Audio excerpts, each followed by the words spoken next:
Bonjour à toutes et à tous, je suis ravi de vous retrouver comme chaque vendredi pour un nouvel épisode du format Chef d'entreprise, ce format qui explore la face entrepreneuriale de notre gastronomie. Aujourd'hui, vous allez entendre l'histoire d'un jeune entrepreneur au succès, pourrait-on dire, insolent, mais qui est tout ce que j'aime. Et j'imagine qu'il en agace plus d'un, forcément, déjà parce qu'il réussit, qu'il l'a fait en très peu de temps, et parce qu'il fait les choses avec une apparente décontraction. Édouard Ossegui est rentré dans la restauration par le prisme de l'influence. Lui, il s'est d'abord construit en réfléchissant à la manière de remplir des restaurants, pas les siens, mais ceux des autres. Et aujourd'hui, il est à la tête de Gruppo Mimo, dont il parle sur LinkedIn comme du prochain succès européen de la restauration premium.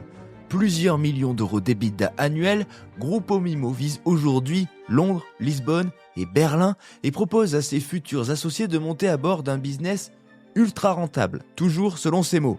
Du flan ? Je crois pas. La première franchise de Bordeaux fait 792 000 euros d'EBITDA la première année, Rennes annonce 1 million d'euros, Nice vise les 600K.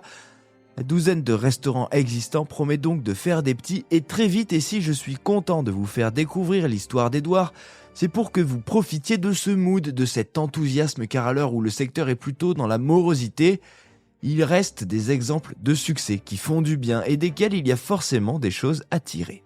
Et je vais vous dire un truc que j'ai bien aimé aussi, c'est que malgré ce succès, malgré son emploi du temps, Édouard, je lui ai envoyé un message sur LinkedIn, il a répondu directement et on s'est vu quelques jours plus tard chez lui pour enregistrer cet épisode. Ça en dit long sur la simplicité du gars, car je peux vous dire qu'on met parfois des mois à obtenir une interview. Pardon, je trahirai pas le secret, Édouard, si je raconte ici que lorsque je suis entré chez toi, tu étais au téléphone avec des aspirants franchisés qui, de ce que j'ai compris, avaient déjà une certaine expérience, ou en tout cas un âge un peu plus avancé que toi.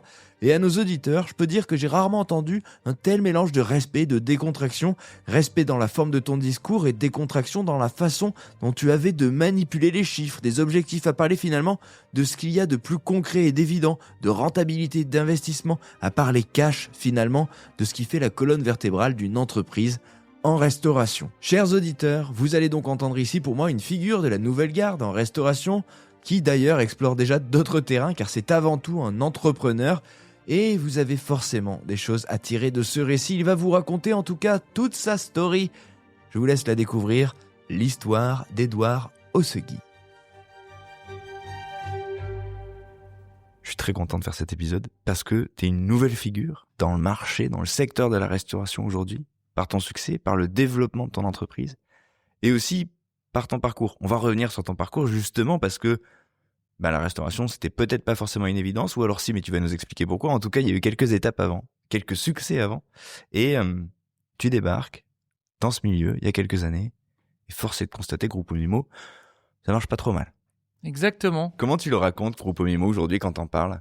Gruppo Mimo, je le raconte comme une idée un peu folle, mais pas tant, qui est arrivée pendant le confinement, pendant le Covid. En fait, j'ai rencontré mon associé Benoît Bossu, qui est cofondateur de Gruppo Mimo avec moi. Et Benoît était un de mes premiers clients que j'ai eu sur ma société, ma première société qui s'appelle Emblème, qui permet en gros d'amener des influenceurs, des créateurs de contenu dans les restaurants et en échange de repas offerts, ils donnent de la visibilité et du contenu. J'avais créé ce concept-là à l'époque où, il y a 12 ans, les agences de presse étaient les seuls vecteurs de communication pour les restaurants et qui ne convenait pas à tout le monde par le fait qu'une agence de presse a un certain coût et qu'un restaurant, ça reste un écosystème financier assez fragile. Donc, j'ai voulu donner un nouvel outil à ces restaurateurs. Il faudra qu'on en reparle de cette idée parce que je veux voir aussi quel regard tu portes là-dessus aujourd'hui. Totalement. Et donc, du coup, j'ai voulu donner plus de voix à des restaurateurs qui n'avaient pas forcément les moyens des grands restaurants. Et c'est parce que, en fait, j'ai toujours eu ce malaise et cette tristesse de voir des restaurants vides. De voir des gens qui veulent bosser, mais à qui on ne donne pas la possibilité de bosser. Parce que j'ai toujours un énorme respect sur le travail.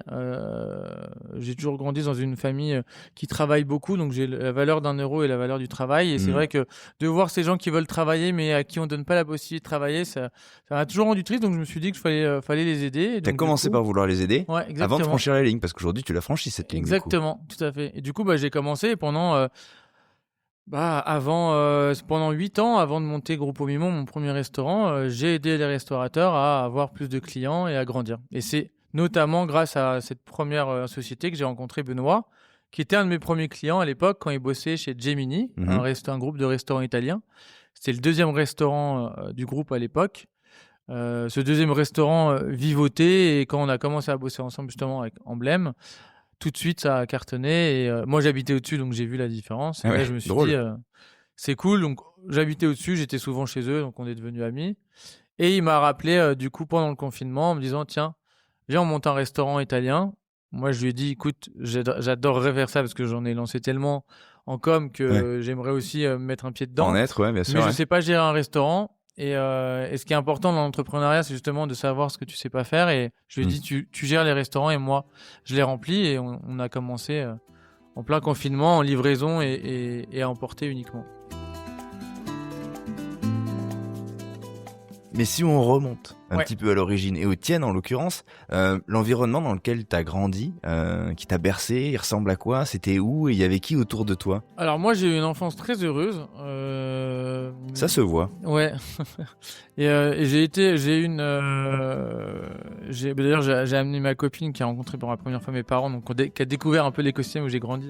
Je dis ça se voit parce qu'il y a un truc chez toi assez... je sais pas, lumineux, une forme de légèreté, d'enthousiasme. C'est ça, j'ai toujours gardé ce petit côté naïveté d'enfant et de joie et d'optimisme. Ouais, joyeux, c'est ça. Joyeux. J'ai eu une enfance qui m'a permis de conserver cette petite paroi souvent fine de glace qui protège un peu du c'est précieux. Exactement. Et du coup, mes parents m'ont permis de garder cette joie.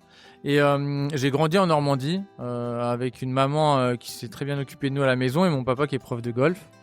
Donc j'ai grandi à Deauville, à la fois dans un milieu très modeste et en côtoyant des gens plutôt plus aisés, des industriels, etc. Donc j'ai toujours... ça m'a permis aussi de... autant m'amuser avec mes potes qui n'ont pas 1 euro, avec qui on se partage un Big Mac, qu'aller jouer au golf. Oui, parce que toi, tu devais avoir un bon swing et tu devais taper des balles à côté de mecs qui pesaient lourd, entre guillemets. J'ai joué avec les Vertemer, les Dassault, j'ai joué avec des grands industriels français. Drôle. Et c'est vrai que ça m'a permis aussi d'être caméléon, ça veut dire autant s'adapter. Je faisais autant du kitesurf, de la pêche que du golf. Donc j'ai côtoyé plein de milieux différents et ça m'a appris justement à désacraliser un peu le fait qu'une personne est importante tout en étant bien éduquée, en respectant la hiérarchie. Mais j'ai pas du tout de mal à aller voir si demain je veux voir Xavier Niel ou je ne sais qui, j'ai aucune appréhension. Ça bouge pas. Ça bouge pas.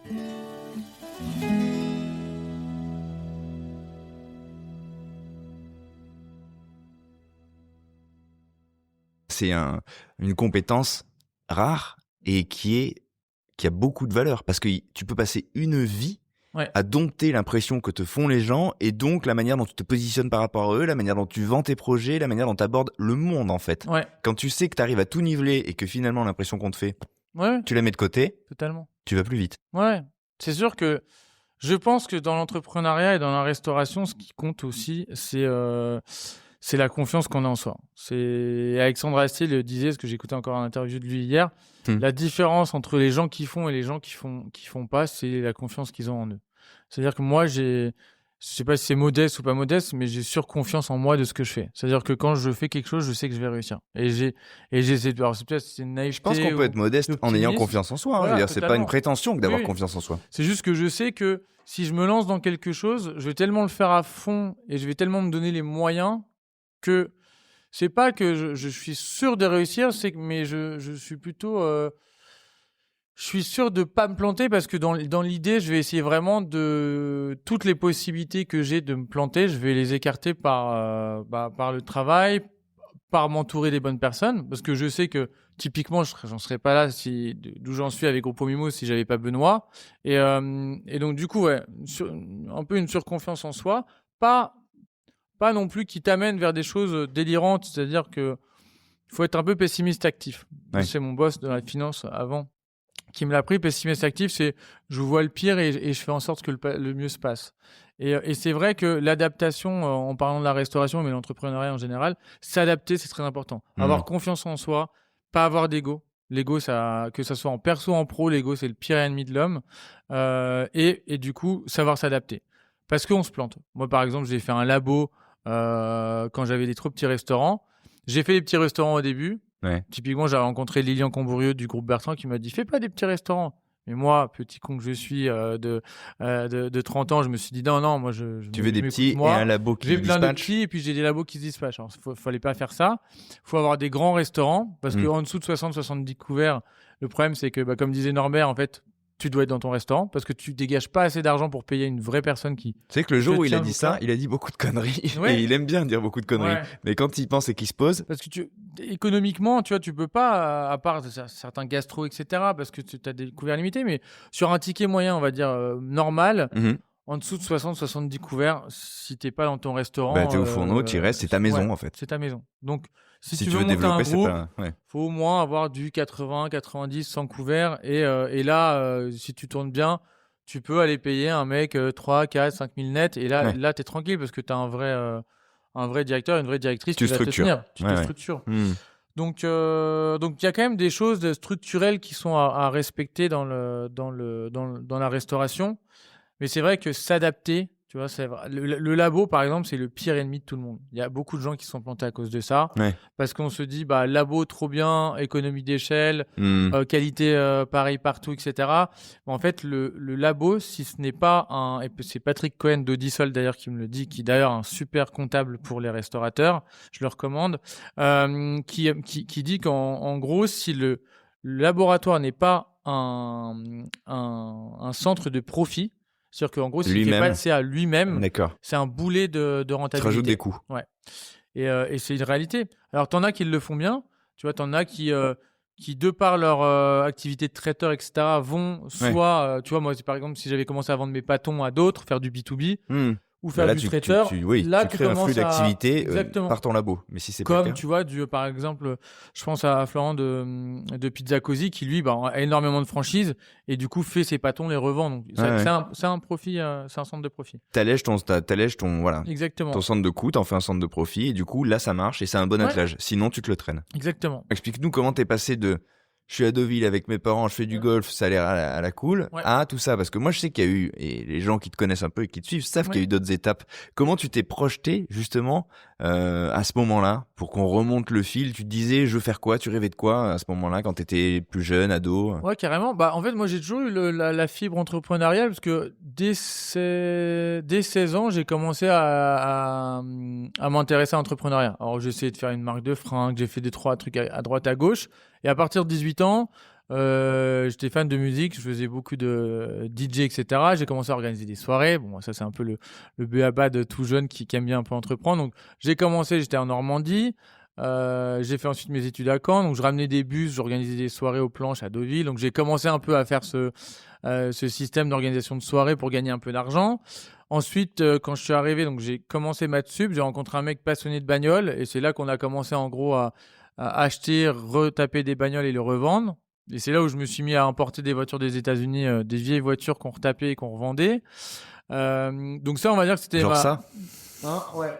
En gros, j'adore les Mustangs. J'ai eu des très belles voitures. J'ai eu des vieilles anglaises, etc. Et en fait, j'adorais, tu vois, pareil, avoir des bouts d'histoire comme ça, de se dire tiens, qui a vécu, tu vois, des bagnoles des années 60 et tout. Qu'est-ce que la voiture? Parce que pareil, la voiture, comme un restaurant, c'est que tu voyages, tu as des moments de vie, etc. Et je suis très rattaché à ces objets. Et du coup, j'ai fait ça pas mal de temps. Et c'était un peu ma première brique entrepreneuriale. J'ai fait Mathsup pour faire un peu plaisir à mon père, pour se dire tiens, c'est pas mal là-bas, c'est pas mal comme j'ai grandes études, c'est pas mal comme cadeau. Et j'ai voulu partir à un moment donné, mais il m'a rattrapé par le slip et il m'a dit non, tu continues, tu finis. Donc j'ai fini, j'ai fait une école d'ingé à Paris qui s'appelle Les Sylves. Spécialisation dans la finance. J'ai travaillé 4 ans dans la finance et au bout de 4 ans, le costume c'est pas trop pour moi. Je suis pas trop bureau, je suis pas trop horaire, je suis pas trop comme ça et je respecte beaucoup les gens qui le font et ça m'a énormément appris d'avoir une certaine rigueur et d'avoir une bande passante qui s'élargit. J'aime bien la pudeur de la bande passante qui s'élargit pour dire en fait c'est une école où on bosse comme des chiens. Oui, en fait. clairement. Et c'est important je pense pour les jeunes de à un moment donné de leur vie bosser énormément. Parce Mais qu'en c'est fait, marrant hein, ce que tu dis, la ouais, bande, c'est vraiment ça. Il y a un muscle à densifier sur le travail. C'est Et ça. plus tôt on apprend à le densifier, ouais, plus on est efficace, quoi. totalement. Et c'est certaine élasticité aussi qui te permet d'encaisser des épreuves, mais Ouais. dans la vie perso, dans la vie pro. Mais si tu veux, moi, je me suis retrouvé tellement à travailler des heures et des heures. Et là, tu vois, j'ai regardé hier, je sais plus pourquoi, mais mon temps d'écran qui est à 9h30 par jour, tu vois, parce que je travaille principalement sur mon téléphone. Mais en fait, maintenant, ça me fait rien. Même quand je travaille, j'ai pas l'impression vraiment de travailler parce qu'il y a des moments où j'ai tellement travaillé Ouais. qu'en fait, Tu sens plus. c'est comme un sportif qui va s'entraîner pour les JO. Bon, s'il fait une course le matin, ça va pas trop forcément Ouais. le gêner. Donc, et je trouve ça très important dans la vie d'avoir cette certaine élasticité dans le fait de savoir à un moment donné beaucoup travailler. Parce que l'entrepreneuriat et les surprises de la vie font que Ouais. parfois tu as besoin d'être la tête dans le guidon. Ouais. Et d'avoir cette résilience d'avoir parce que cette tu as résilience. attaqué. Ouais. Donc toi, tu as fait ça, c'est quelques années en finance. C'est ça, quelques années en finance. Et ensuite, j'ai créé Emblème, qui était en gros ma première boîte, pour pouvoir justement aider ces restaurateurs aux salles vides à les remplir. Est-ce que tu sais d'où vient l'idée? Parce que tu as pitché cette histoire d'emblème. En gros, Ouais. on va aider les gens, on va les aider, on va mettre en relation ceux qui ont le pouvoir et le public, Tout à fait. et ceux qui justement en manquent. Ouais, On va exactement. remplir les restaurants. C'est ça. À quel moment tu te dis, tiens, je vais faire ça? Ça vient de quoi Bah, cette histoire? En fait, ça vient juste d'à côté de chez moi. Il y avait un Indien, justement. Il y avait un Jap à volonté et un Indien. Et le Jap à volonté tout le temps blindé, l'Indien tout le temps vide. Donc, du coup, j'étais allé parler avec lui en disant, bah voilà. Et en plus, je vais souvent chez lui parce que c'est très bon. Et en fait, je lui ai dit, il m'a dit, moi, j'ai aucun moyen de communiquer. Je sais pas comment on fait, etc. Et en fait, je me suis aperçu qu'il y a plein de restaurateurs qui savaient pas comment faire. Donc, il y avait les agences de presse trop chères. Mais Ouais. le reste, c'était, fallait contacter Et puis, des agence de presse, c'est un peu influenceurs. nébuleux aussi, parce que tu sais que tu vas avoir des retombées presse, Oui. mais la conversion entre C'est ça. une parution dans un magazine et le mec qui va pousser ta porte, Exactement. il y a une incertitude là aussi. Ouais, et puis ça reste la presse est très bien, mais ça reste des supports qui sont limités. C'est-à-dire que on n'a pas le même nombre d'influenceurs que de médias presse. Donc en gros, aujourd'hui, et en fait, c'est à ce moment-là où je me suis dit tiens, qu'il y a quelque chose à faire.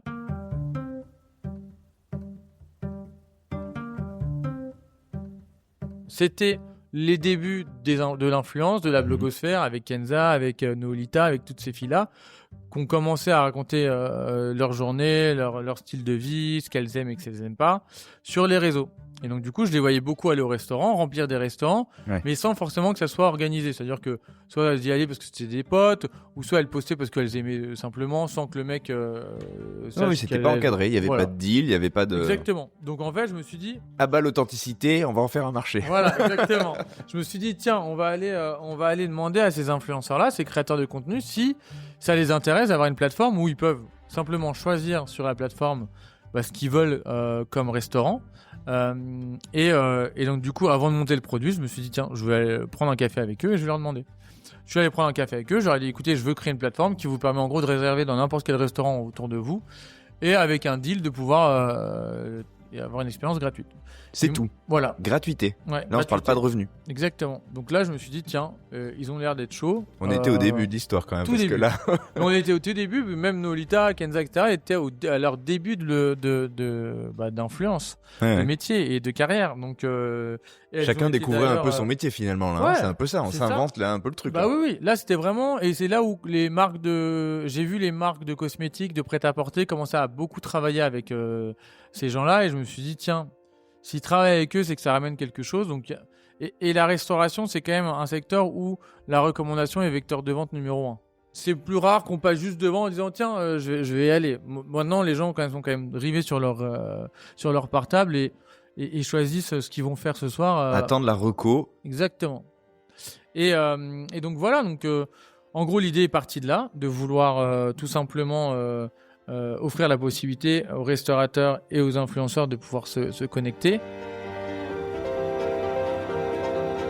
Et toi, tu le démarres comment ce truc? Structurellement, je veux dire, t'es chez toi, tu te dis j'ai cette idée, comment ça se passe? T'investis Alors, du coup, j'avais rien à l'époque, hein, j'étais payé.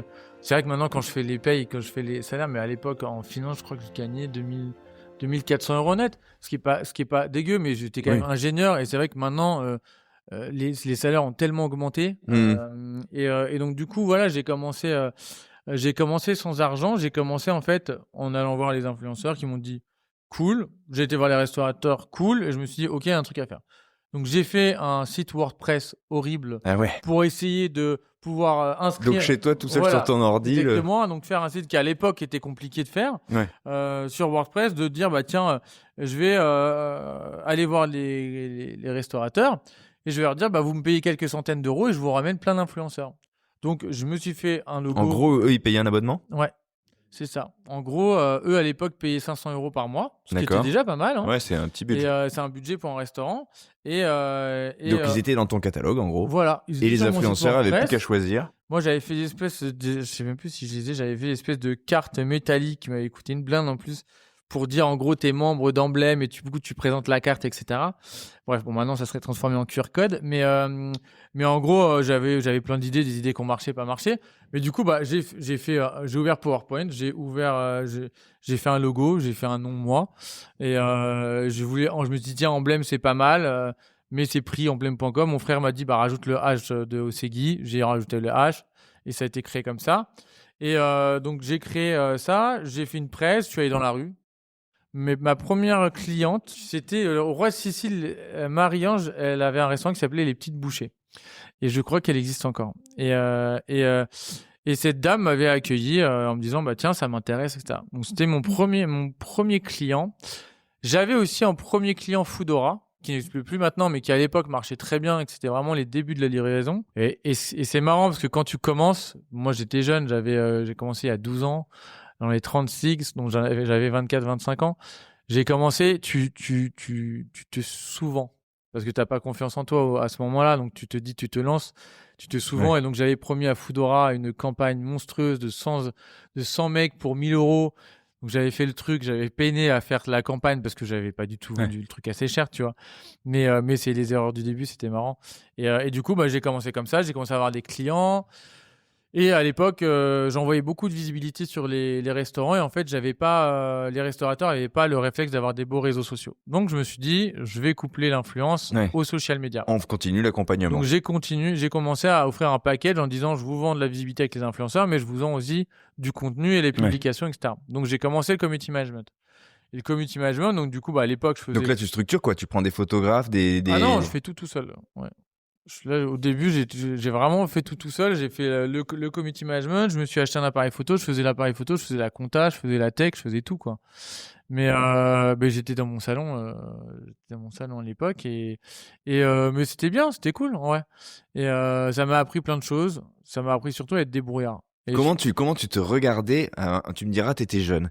Mais il y a ce truc, on s'en parlait tout à l'heure, comme de la bande passante, quelque chose d'organique, d'un muscle à densifier. Il y a ce truc aussi du statut, de l'image qu'on renvoie. Quand on démarre avec une idée, une petite entreprise, et qu'on est, tu sais, avec son sac, son truc, son appareil photo. Parfois, on se dit, putain, mais on voit bien que je suis personne, on voit bien que je suis tout petit, on voit bien que je porte tout seul et que j'ai pas un assistant. Comment on gère ça au début ? Bah, en fait, c'est vrai que les mecs, quand t'arrives et que t'as pas... avec ton scooter. L'énorme appareil photo, le truc, le machin, ils te disent, ils te prennent un peu pour un farfelu, quoi. Mais je pense que j'ai toujours eu le bon contact humain et je pense que j'ai toujours compris le besoin des gens et essayé de répondre à ce besoin. Et qui était à l'époque différent parce que j'ai tout de suite eu des gros clients. J'ai eu Mama Shelter, j'ai eu pas mal de beaux clients. Seul, c'est dingue quand même d'arriver à convaincre. Parce que là, on se parle de Mama Shelter, c'est quelques adresses, quoi. C'est un petit groupe, quoi. Donc, à l'époque, un des premiers rendez-vous que j'ai fait, c'était avec Jérémy Trigano, quand même, qui est un grand monsieur d'une grande famille de l'hôtellerie et de la restauration. Donc c'est vrai que mais c'est toujours ça. Je me suis toujours dit pourquoi pas moi. Fin de l'épisode. Bon, ce conseil vaut tous les trucs. Enfin, c'est vraiment, non, mais c'est vrai, quoi. Faut y aller, quoi. Bah oui, clairement. Et c'est vrai qu'il y a aussi ce truc de quand tu commences avec 1 euro, tu deviens un peu plus malin que les autres. Ouais. Parce que tu fais gaffe au moindre euro supplémentaire qui rentre et qui sort surtout. Et je pense que si j'avais à refaire ma vie d'entrepreneur, si on me donnait même 1 million au début, je le dirais non. Parce qu'en fait, je valorise beaucoup plus le fait que maintenant, j'ai ce côté malin et que j'ai gagné justement en ayant peu. Je valorise plus que du simple argent sur un compte. comment Emblem s'est développé, parce que du coup ça n'est pas resté à ce stade de celui qui fait tout, la carrément. photo et le machin. Comment ça, c'était quoi les steps d'après? Bah, du coup, en fait, la communication, le community management a permis, si tu veux, de faire du service, donc du coup d'empocher de l'argent sans en investir plus, et du coup ça a autofinancé le développement de la technologie, parce que moi, à part un WordPress tout nul, je savais pas faire plus. Donc après, j'ai rencontré Paul qui lui m'a développé la web app, et en fait j'ai fait ça pendant 3 ans de façon, on va dire, un peu linéaire en termes de croissance. Et c'est de janvier 2013 où j'ai vraiment commencé à accélérer. C'est-à-dire, en gros, c'était le début de Tiller avec les caisses, etc. Ouais. C'était là où on commençait vraiment un peu à marketer les solutions de façon à l'américaine, avec des mecs qui ont des pulls et qui vont faire du porte-à-porte et du call. Donc Tiller, c'était vraiment la première boîte food tech à vraiment montrer, on va dire, une commercialisation à l'américaine. Et en fait, je me suis dit, tiens, je faisais les food hotel tech au début. Au début, j'avais 2 personnes qui venaient me voir. L'année d'après, j'en avais 4. L'année d'après, j'en avais 10. On se parle des salons, pour les gens qui nous écoutent. On se pose, non, je t'en prie, on se pose à un endroit et puis voilà, quoi. Exactement. Je fais ça. Un petit stand, et puis on dit, je fais de la com, je fais des influenceurs. Alors, ça coûte une blinde. Ça coûte une blinde, en effet. Alors moi, ce que je faisais, c'est que je demandais à des gens de me prendre un bout de table pour moins payer. Et donc, du coup, et puis ils avaient des sales, donc du coup, ils avaient les filets pour les arrêter, et puis moi, je récupérais derrière. Donc, mais c'est une période, franchement, si je devais la refaire, je la ferais 1000 fois. Et je la referais même maintenant, et je le refais maintenant parce que je lance des nouveaux business, et j'aime bien, tu vois, comprendre vraiment l'envie des clients, ce qu'ils veulent, comprendre ce qu'ils veulent pas. Tu vois, c'est vraiment aller au centre. Il y a un côté basique, base. On est à la base, on prend la base et on bâtit de la base. Ouais. Si tu pars pas de la base, tu fais des choses qui n'existent que dans ta tête.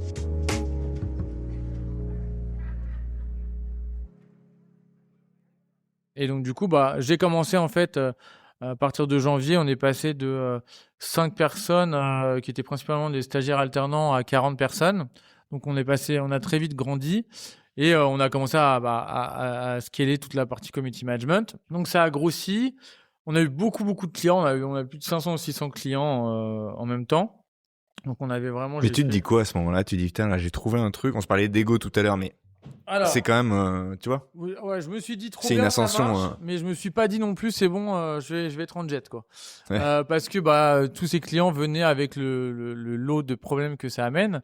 Donc c'était beaucoup de clients, de l'argent, de la gestion de trésor, de la gestion humaine, parce que ça reste des métiers déjà à l'époque qui étaient très jeunes. Gérer des sales, gérer des community managers, gérer des jeunes. Pour moi, à mon âge, ça représentait quand même beaucoup de personnes. Rien que gérer les bureaux et les déménagements avec toute la croissance que ça apporte et de la gêne opérationnelle. Donc voilà, en gros, ça m'a appris beaucoup de choses. J'ai fait plein d'erreurs.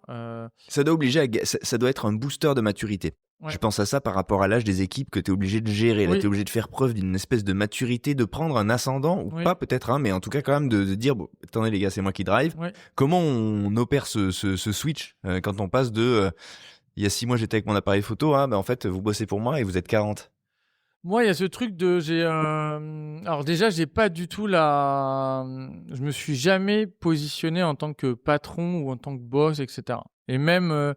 tu m'entendras jamais dire c'est mon employé. Je dis toujours c'est mon collègue. J'ai une certaine gêne, pas par tu te reconnais pas de l'imposteur, mais par le fait que c'est mes équipes qui travaillent avec moi, et je j'ai pas forcément de position de force, ou j'ai jamais de ma vie engueulé quelqu'un devant les équipes, etc. J'ai pas du tout cette position de père de famille. Je suis déjà papa, je suis très content, et j'ai pas ce besoin, parce qu'il y a des gens, tu leur donnes de l'influence, ils pètent un plomb. Hein. Mais bien sûr. Mais moi, j'ai pas envie. Influence, pouvoir, c'est ça. Ça crée des vices. Ouais. Et même en interne, j'ai vu ça, parce que moi, c'est vrai que moi, ça venait pas à l'esprit, mais j'ai donné le pouvoir à certaines personnes dans certaines équipes, et c'est vrai que j'ai vu le changement de petit chef. De mindset, quoi. Ouais.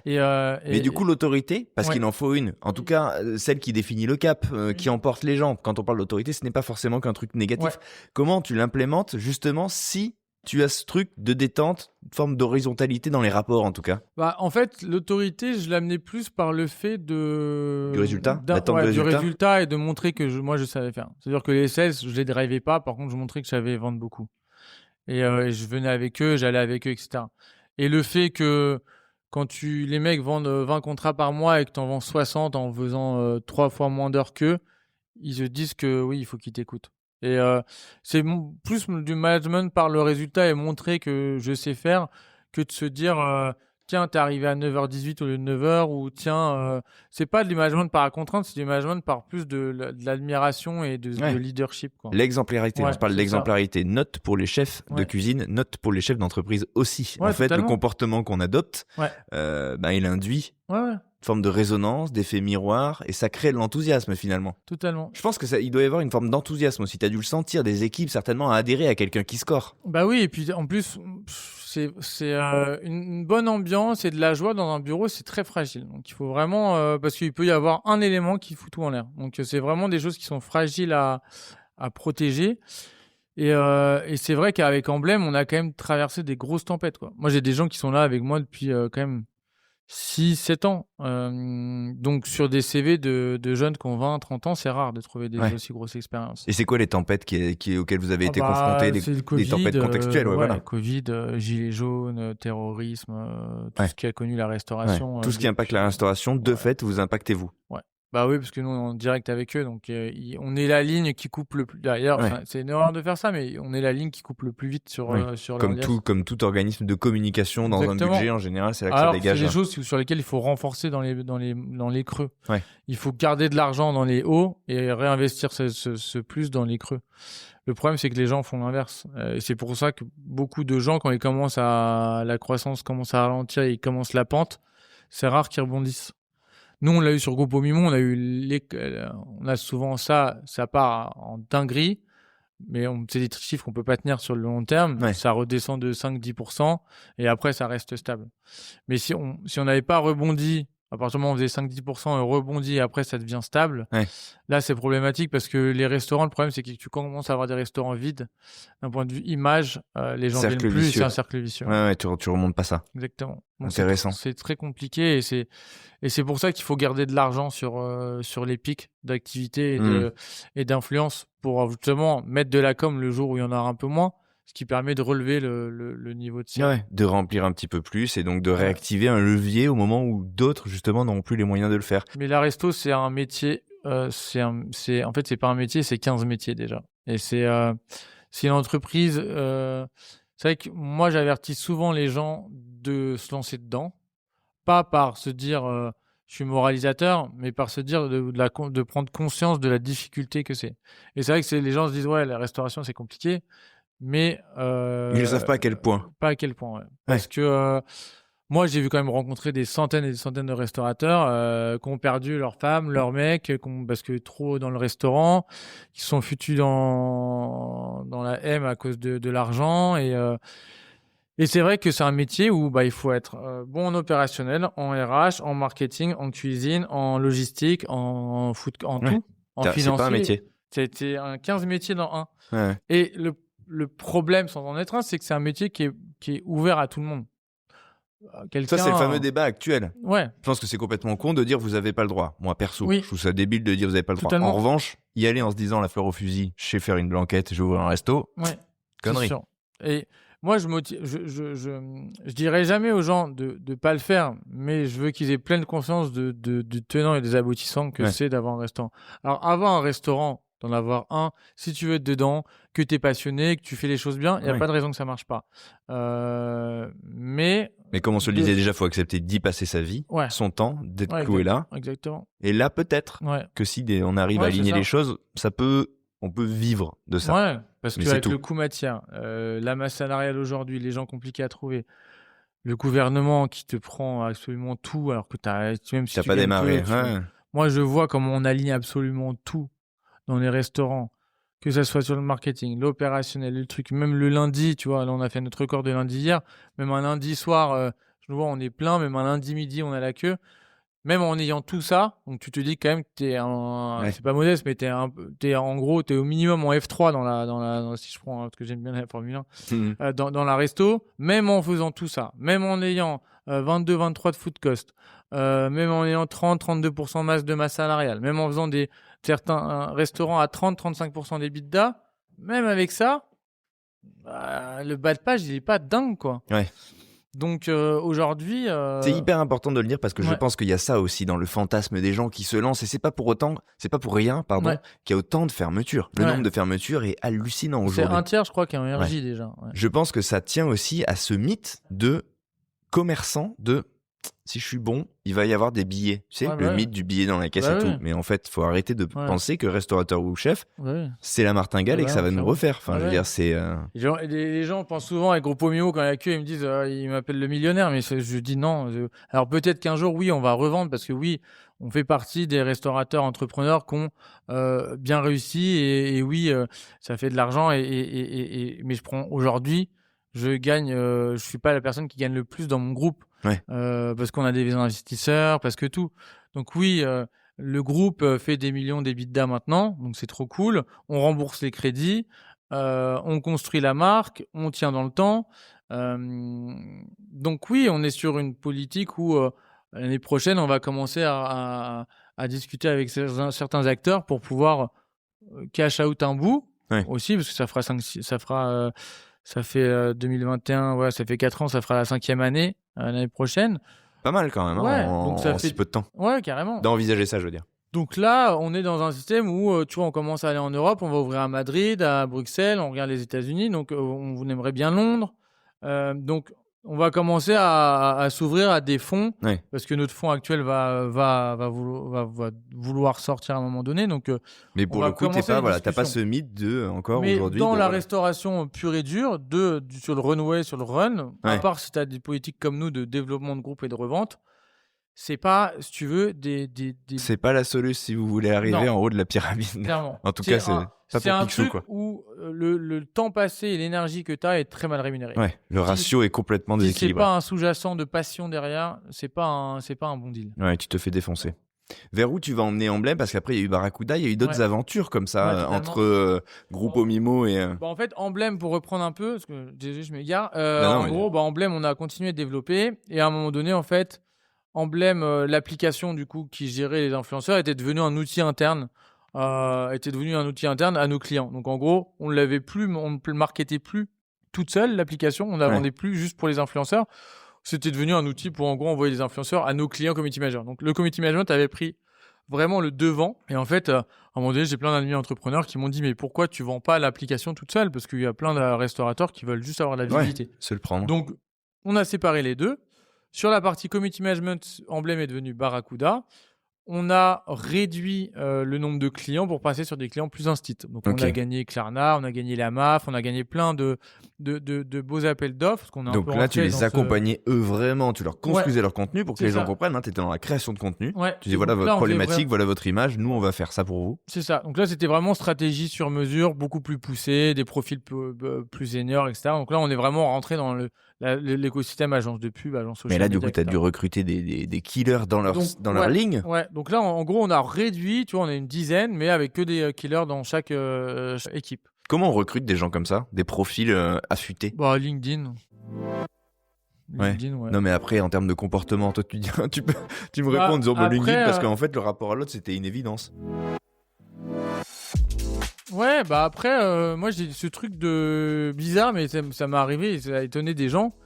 Comme un restaurant où quand je le sens, je dis par exemple dans un premier entretien là, je vais te dire bah à la fin bon bah c'est bon, t'es pris. Ouais. Tu vois, et c'est vrai qu'il y a des gens ils se disent bah non, normalement je reçois un mail, j'attends une semaine et tout. Là j'étais en Belgique, le mec j'avais 6 visites, le deuxième restaurant je le visite, je lui dis bah c'est bon, on prend celui-là. Et le mec il a fait 15 ans, il m'a dit mais j'ai un mec qui m'a dit qu'il allait acheter ça. Ouais. Je dis bah le restaurant là il me plaît, le prix il est bien, le loyer il est bien, on va juste vérifier l'extraction. Mais il y a tout. Je vais pas visiter 5 autres ouais. restaurants. Moi, c'est bon, j'ai visité. J'ai dit à Ben, il m'a dit bah tiens, j'avais pensé aussi, on avait pensé à la même chose. J'ai dit On au mec, avance. non, c'est rien. Donc pareil, donc là, tu recrutes de la même manière. Et de la recrutement. Petit pool. Voilà, on cherche des gens et je vois vite le fit. D'accord, ok. Et maintenant, quand je recrute, je fais un truc pour gagner du temps, c'est je demande aux gens d'envoyer un vocal sur mon WhatsApp pour se présenter. Et c'est bête, mais l'intonation de la voix et l'énergie que tu as dans la voix caractérisent beaucoup la personne. Ah, drôle. Et moi, honnêtement... C'est la première fois que j'entends ça. Ouais, à force de... Et tu vois, j'avais en call un ATS, là, un système justement pour le recrutement qui s'appelle Flatcher, et je leur disais, mais Pourquoi ?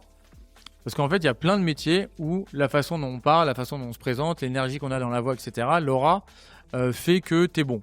Typiquement, tout ce qui est vendeur, commercial, SDR, tu vois, des métiers où ta voix et ton intention et ton énergie font que tu vas bien fonctionner.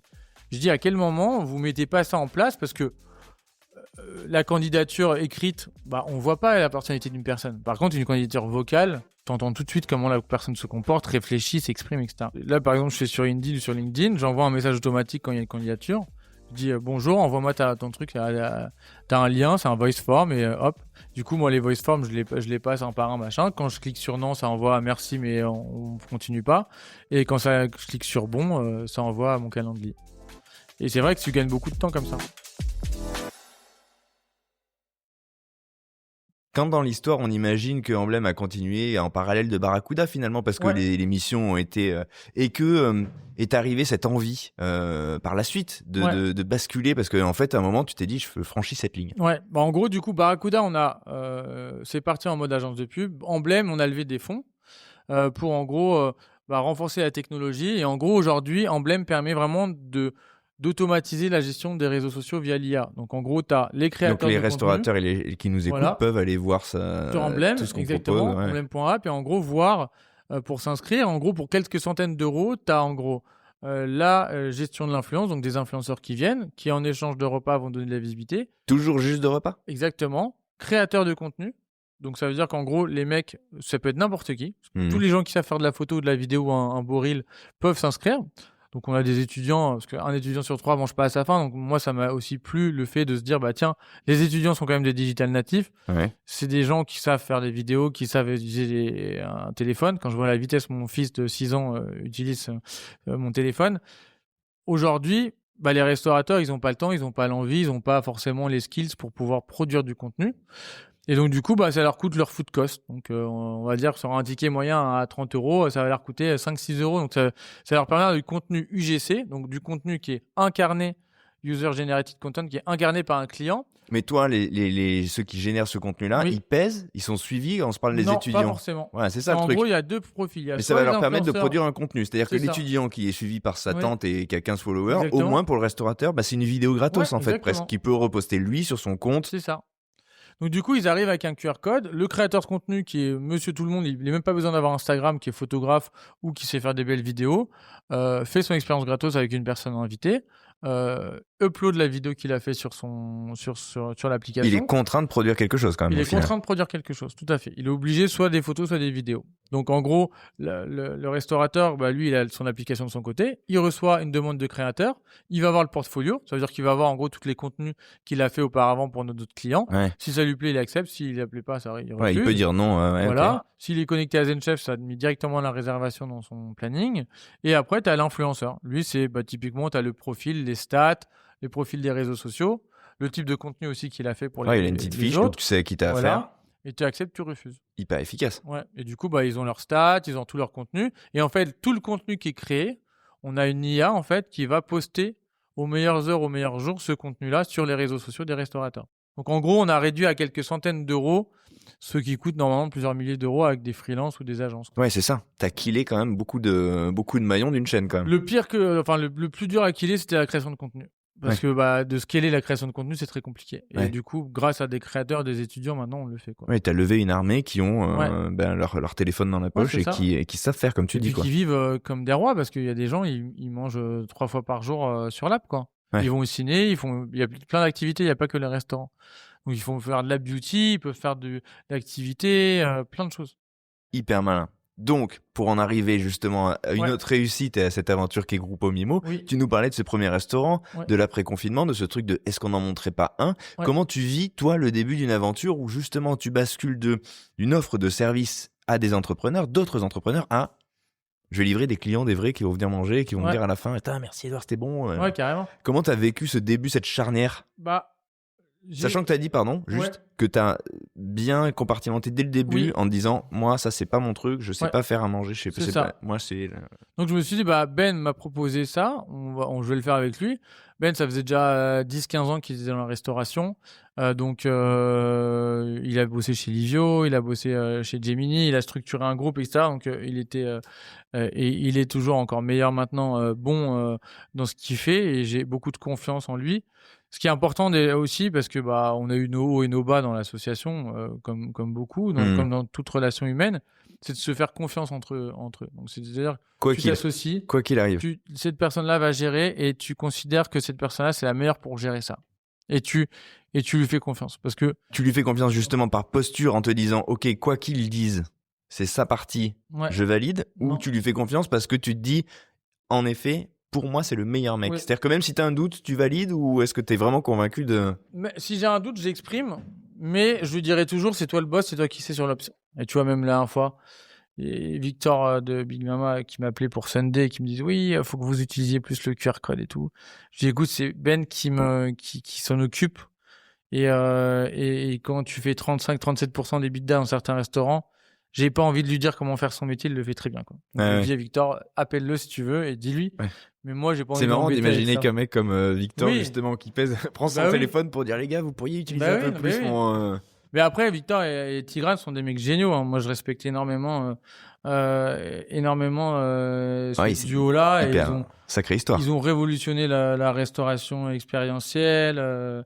C'est des mecs brillants. Et Sunday, c'est encore une super histoire dans l'histoire. Enfin, je veux dire, c'est très, très fort. J'ai pas mal parlé à Tigran, c'est un mec tellement humble. Et tu vois, qui m'a demandé des conseils sur certains trucs, à qui moi je donne des conseils, qui est toujours sympa, c'est un mec qui est à un niveau quand même d'entrepreneuriat, de succès, qui quand même reste un mec qui a les pieds sur terre. Et j'avais fait à Londres pour 50 Top Pizza, qui est le concours des meilleures pizzerias dans le monde. J'avais été à Londres parce on faisait partie des 50 pizzas. Et il organisait dans son restaurant à Londres un événement de charité. Et il est resté 3 heures au pass à vérifier si toutes les pizzas elles sortaient bien. Alors que le mec est quand même, ça fait des centaines de millions, ils ont revendu presque 300 millions. Il est là en train de regarder ses pizzas, quoi. Ouais. Alors qu'il y a une famille, etc. Et ça, je trouve quand même c'est un exemple de niveau d'exigence et de même envers soi-même dans l'entrepreneuriat qui est assez ouf que même moi j'arrive pas à avoir.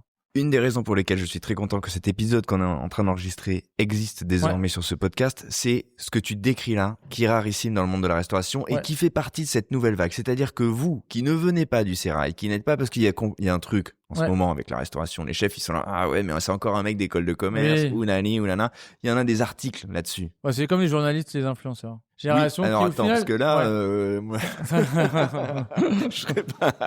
Ah putain, merde, ça se trouve, je suis celui qui... Ah non, mais moi, je respecte les deux écoles. C'est pas les mêmes écoles. C'est pas les mêmes écoles. Mais vous faites ça, oui, c'est pas les mêmes écoles. Influenceurs, journalistes, c'est pas les mêmes écoles. Mais vous montez des restaurants comme des restaurateurs à l'ancienne ou des chefs propriétaires ont monté le restaurant. Donc, vous êtes quand même plus proche en termes d'activité, de manière de faire. Mais il y a un truc qui vous différencie énormément et c'est peut-être générationnel.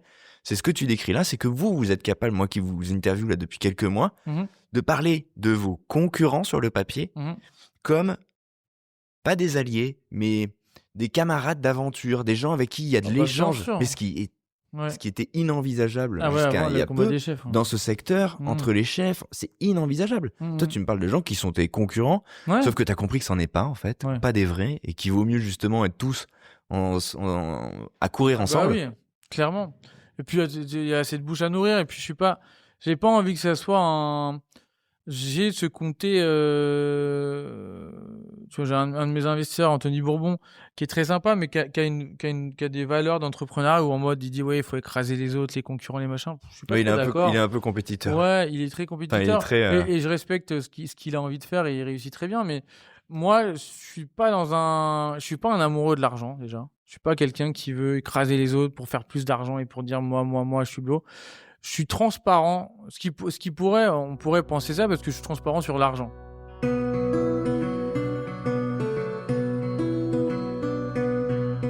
Parce que je trouve que l'argent c'est trop tabou en France. Mais ça c'est vrai. Quand on te suit sur LinkedIn, c'est ce qui est frappant. C'est que tu dis les choses en fait. Ouais. Tu dis. Et surtout dans la resto, en fait, il y a ce truc en France de de respecter beaucoup le restaurateur qui est dans son petit boui-boui qui galère que du mec qui fait du cash. Parce que si tu fais du cash dans un resto, et en France, c'est que tu fais un truc pas légal ou suspicieux. Alors que, au Alors que c'est un contraire, commerce, tu devrais, c'est un commerce, tu c'est devrais comme dire, c'est une entreprise. putain, il réussit à faire de l'argent en France. C'est quand même un sacré challenge. Et mais oui, du coup, moi je parle de l'argent parce que je pense que c'est quand même ce qui est le sous-jacent de ce qu'on fait dans le business. C'est pas tout, mais quand tu es en développement et que tu cherches des partenaires, tu dois parler d'argent. Et là, comme moi j'en parle, j'ai beaucoup de mails qui me disent tiens, là j'ai quelqu'un pour Lisbonne, Montpellier, Aix, tu vois, j'ai 4-5 personnes qui veulent ouvrir grâce juste à un poste. Mais parce que je dis honnêtement et d'une façon transparente nos chiffres. Sans les grossir, sans les dégrossir, sans dire des dingueries. Mais alors il y a certains qui vont dire ah oui, on ment sur nos chiffres, etc. Moi, je prends typiquement j'ai des reportings mensuels tous les mois, je prends les bidas et je le copie-colle. Donc en gros aujourd'hui, sur nos restaurants, on fait beaucoup d'EBITDA. Ça profite aux gens qui ouvrent avec nous parce que nous on a le coût du siège. C'est vrai que parfois tu as des mecs quand tu dis que tu fais tant d'EBITDA, ils disent oui mais regardez en 2023 vous étiez en moins et tout, vous dites n'importe quoi. Je dis bah non en fait, t'as une courbe où on a installé un siège qui coûte très cher au début pour ouvrir autant, et à un moment donné le CA et l'EBITDA couvre le siège et fait du plus, donc tu as une espèce de courbe. Et là maintenant, tu vois, cette année on va finir à 2, 5, 3 millions d'EBITDA, et l'année prochaine on sera à 5, 6, tu vois. Donc là ça y est, tout ce qui additionne en restaurant, parce qu'on grossit plus le siège, ça vient donner du plus. Ouais, je comprends. Et oui, on parle de pour ça. Les gens qui nous écoutent, t'as combien aujourd'hui Gruppo Mimo, c'est combien d'endroits ? Là, on a 12 restaurants. 12 restaurants. Et on en a 8 en cours d'ouverture. Donc ça veut dire que vous êtes à la vingtaine en 2026 ? Ouais. On sera à la vingtaine à fin juin 2026. Ouais. Donc 20 restaurants en combien d'années ? 20 restaurants, bah, ça fera 5 ans du coup. Bah, après, moi, je me dis toujours que c'est pas assez rapide, quoi.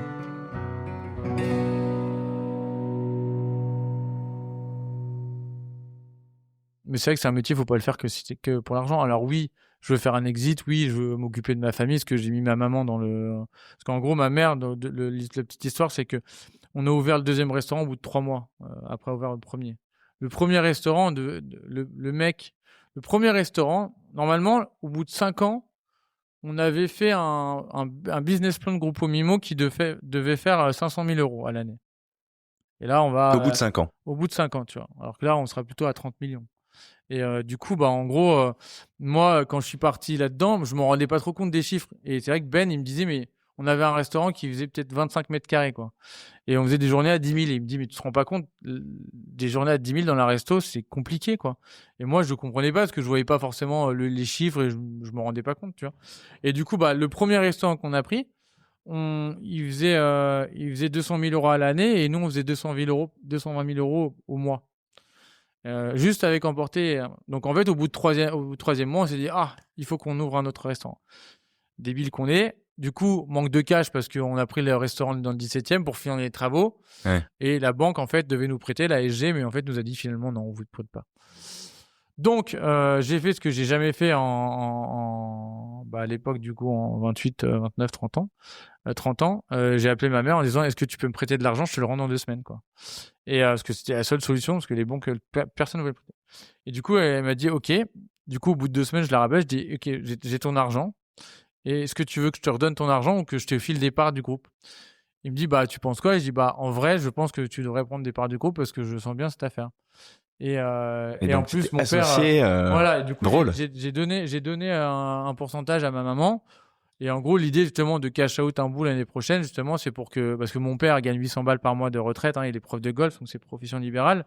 Donc c'est de se dire, de son argent, elle va toucher génial. De quoi largement finir la retraite, quoi. La belle histoire. Exactement. Le bon placement. Ouais. Mon fils, ce bon placement. Ouais, c'est très beau, c'est très beau. Et du coup, voilà. Donc et au final, c'est assez familial parce que la femme de Ben tient le restaurant de Boulogne. Alors on a changé, on est resté à Boulogne mais on n'a pas pris le même restaurant parce qu'on avait commencé en location gérance, parce qu'on a commencé avec 20 000 € chacun avec Ben.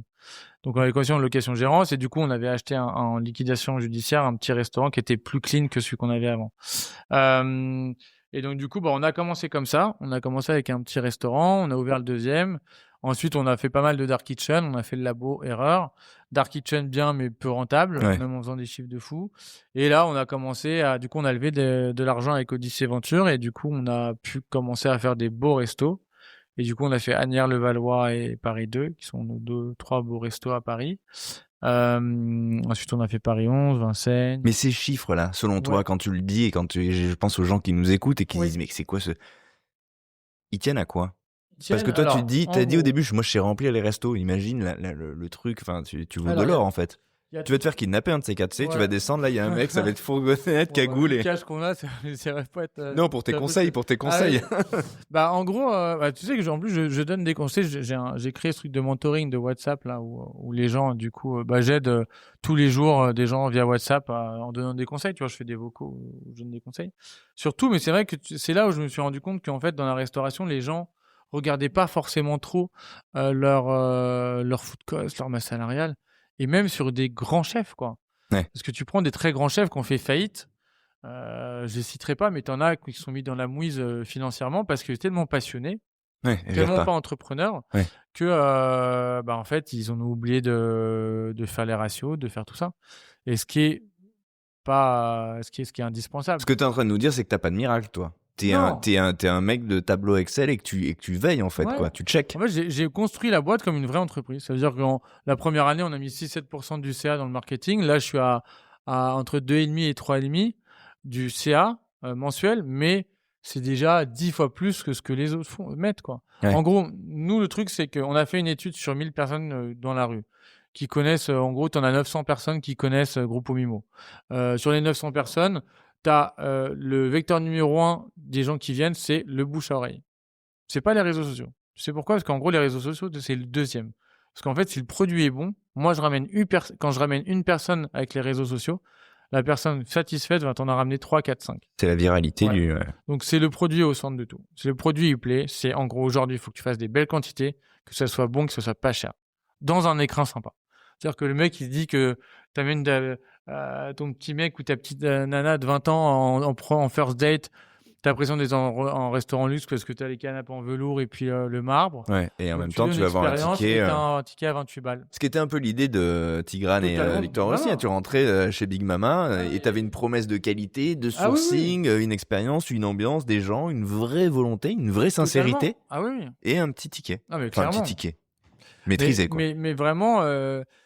Sur ça, ils ont compris beaucoup de choses et ils l'ont adressé comme un start-up, comme une structuration de boîte, comme de process, comme de choses qui font qu'une société fonctionne. Et quand tu fais ça et que tu le fais avec amour et en donnant beaucoup de temps, tu peux y arriver. Mais est-ce que si maintenant on le lançait aujourd'hui, est-ce que ça ferait autant de bruit que quand on le lançait pendant le Covid? Je trouve, au final, tu trouverais ton levier d'aujourd'hui. Il faudrait trouver le levier d'aujourd'hui. Et ce serait peut-être pas ça que tu ferais, d'ailleurs. Tu serais peut-être capable de le faire dans une autre... Tu serais capable de faire un truc dans un autre secteur. Là, je suis déjà en train de le faire, ouais. J'ai monté Vroom Market, qui est en gros une société d'intermédiation automobile, où en gros, t'es particulier, tu veux vendre ton véhicule, et tu veux pas t'en occuper, t'as pas le temps, on le fait pour toi, gratuitement. Et en gros, on se rémunère sur l'acheteur avec des financements et des garanties. Tellement une tannée. Ouais. De vendre sa bagnole. Ah bah ouais. Ah, complètement. Et tu dirais que moi, à Paris, du coup, comme je te disais, je reviens en base. Là, j'étais à Paris 15 tout à l'heure, j'ai vu un client, je dis pourquoi vous êtes venu là? Il faut vraiment comprendre pourquoi le mec est là. Et le mec, il disait, un fois pareil, j'ai demandé ça aussi, il me disait, vous avez été pro depuis le début, moi, j'ai pas le temps, je travaille à Paris. Le mec, le lendemain, il a dit bon, j'en veux tant. Le lendemain, elle était vendue à tant la voiture. Et le mec était super content.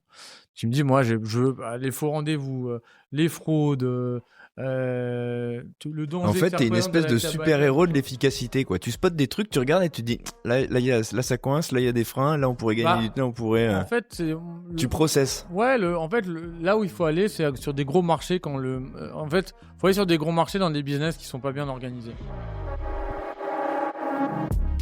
Dernière question, parce que j'ai l'impression que tu scannes et que tu processes et que t'es bon. Dans ta vie perso, t'arrives à processer comme ça et être aussi efficace, savoir où sont les failles? Je suis moins bon dans ma vie perso que dans ma vie pro. Souvent, c'est ça, t'es dit. Putain. Mais non, j'ai la chance d'avoir un petit garçon merveilleux. Ça, c'est un équilibre, c'est une forme d'équilibre pour toi? Oui. Ouais. Et c'est grâce à lui que j'ai fait tout ça. J'ai commencé à faire exploser les boîtes quand j'ai eu mon fils. Ah ouais? Ouais. Parce que c'est une charge supplémentaire souvent, enfin, pour Pas connaître par rapport à ça, mais par rapport au fait que tu te bats pour quelqu'un et pas que toi. Ouais, il y a une perspective. Ouais. Et puis que tu as envie de rendre fier ton fils. Donc je pense qu'il y a ça. Et je suis plus avec la maman, mais j'ai rencontré une personne formidable maintenant qui partage ma vie et qui accepte aussi mon fils et mon lifestyle. Parce que c'est aussi quelque chose qui est important, on se rend pas compte à quel point c'est chiant de... T'es jamais là. Ouais, alors j'essaie d'être pas mal là, mais j'ai beaucoup au téléphone. Et c'est vrai que l'entourage fait énormément au succès des gens. Et moi, mon succès a été fait aussi par l'entourage. Et aujourd'hui, je suis très bien dans ma vie perso et je m'évanouis encore plus dans le pro parce que j'ai t'as des moteurs, t'as de l'enthousiasme. Exactement. J'ai quelqu'un, mon socle. On a peu familial d'espace pour parler parce qu'il y a toujours cet ego, la pression de la société, de réussir, d'aligner absolument le pro, le perso, le familial, l'amour, le truc, le machin, et quand même de pouvoir penser à soi un tout petit peu à la fin. Moi, je suis un gros fan de pêche, donc je peux pas en ce moment aller pêcher, mais voilà, j'essaie quand même de temps en temps aller à la pêche pour me vider la tête, parce que c'est important quand même de garder du... Et ça, je le dis pour tous les entrepreneurs, pour le long terme, il faut garder un espace. Il faut avoir des moments de pêche. Ouais, exactement. Au moment où plus personne, moi quand je pêche le thon ou le bar en Bretagne, mon téléphone il peut sonner. Troisième guerre mondiale, je continue à pêcher quoi. Donc non, c'est important d'avoir un bon équilibre perso pour réussir dans le pro. Bah, j'ai l'impression que ça te réussit en tout cas. Bah ouais, maintenant ça va. En vrai, là, je suis sur une bonne lancée.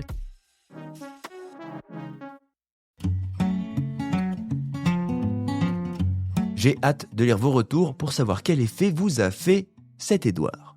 Moi, j'ai trouvé que son énergie et son enthousiasme étaient inspirants à l'heure où il semble difficile d'entreprendre et de faire vivre un restaurant.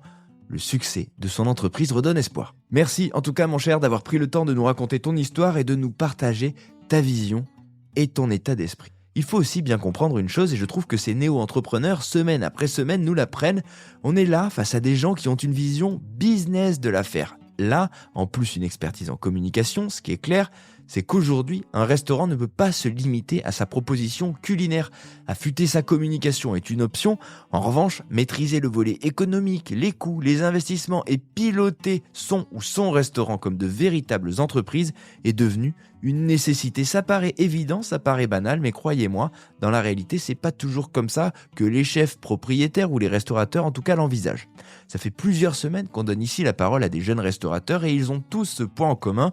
Ils calculent et ils avancent en ayant pleinement conscience des process qu'ils mettent en place. Et là où certains leur reprochent de ne pas être du milieu, de vouloir grandir trop vite, d'aller trop vite, de se prétendre chef trop rapidement ou de venir d'ailleurs avec justement cette âme d'entrepreneur, moi je trouve que ça fait du bien et qu'il y a quelque chose à apprendre de leur approche et de la vision qu'ils ont de la restauration. Ils désacralisent, ils décomplexent. Et ça fait du bien. Nul doute en tout cas que ces témoignages vont créer de la réaction. Alors envoyez, écrivez-moi sur Instagram notamment via notre compte, c'est chef au pluriel _podcast.